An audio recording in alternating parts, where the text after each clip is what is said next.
So over the last week or so, I made some comments to a couple individuals in the comment section on several of my College Football 27 videos about how they shouldn't expect much going into College Football 27 because I found out some unsettling news or some unsettling information here recently listening to a podcast that I just got accustomed to, that I just started listening into. Shout out to Anthony Scafanci and the Scafanci-verse podcast. And I got a chance to listen to their episode with Matt Brown. And if y'all remember when College Football 25 was coming out, Matt Brown was a prominent voice for leaking information and things we can see in College Football 25 as it makes its return onto the college football gaming scene. And a majority of the stuff that he announced came to light and it came to be true. So he worked side by side with EA in getting this information out. But over the last couple years, as EA has finally come back and they navigated their way through everything, they started working less and less with Matt Brown. Although he still does keep contact, it's not as in-depth as it was before. On this episode, he talks about that and he breaks that down.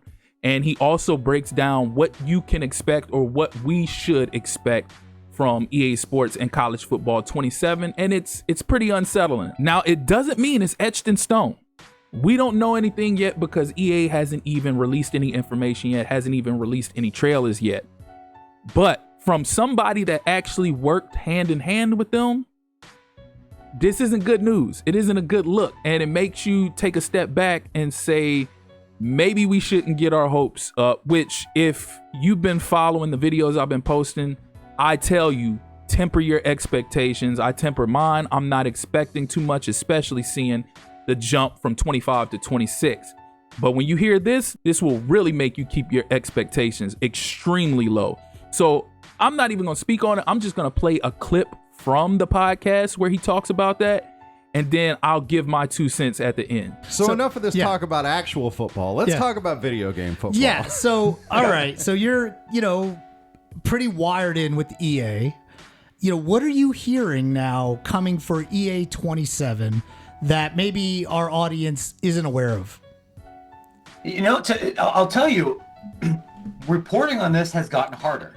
Sure. And just like last time we talked to you. Just like last time, right? I'll peel back the curtain a little bit. Like, so ahead of EA, the first football game, 25, a ton of information was shared via email, and EA didn't really have any experience in getting any of these kind of internal communications picked up via open records, because that's not a thing in the NFL. It's not a thing in the NHL or for professional sports. The next year, they got a little bit wiser, and they learned how to have some of these communications off platform.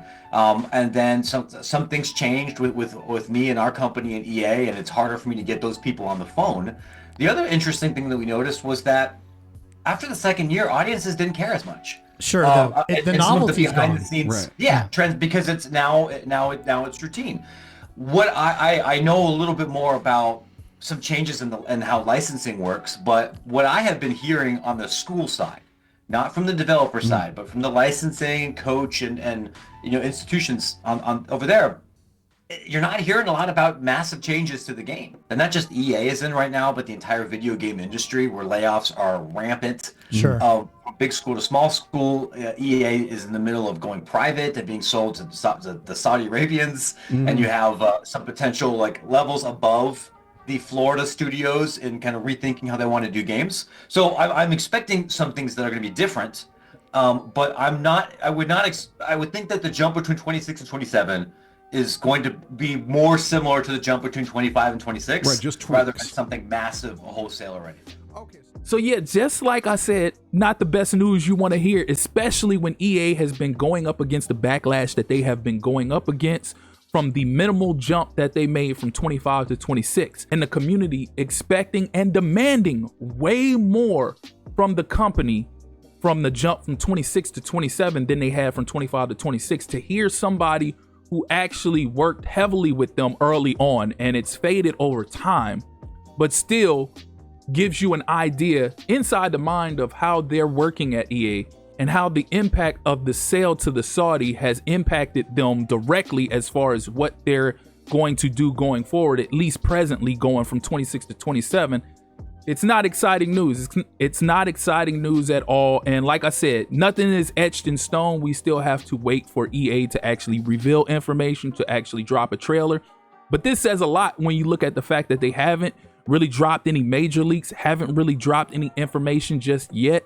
And also the leaks that they have dropped have been very minimal. It explains a lot. It does say a lot. So I'm not going to get too far into this video because like I said, we should be getting a teaser trailer or a trailer or some kind of information here in the coming weeks because we are near the end of May. But I'm going to let y'all beat it up in the comment section. Y'all let me know how y'all feel about this information that we have received. Also, be sure to tune into the Scafanchiverse podcast, available on Spotify, YouTube, and anywhere else you can find it. As always, if you're here for the first time or you're returning and you haven't liked or subscribed already, please do so. Click that notification tab so you can stay up to speed with not only College Football 27 content, but Madden 27 content, 26, other sports gaming content, so on and so forth. As always, I appreciate you all for tuning in. That's been my time.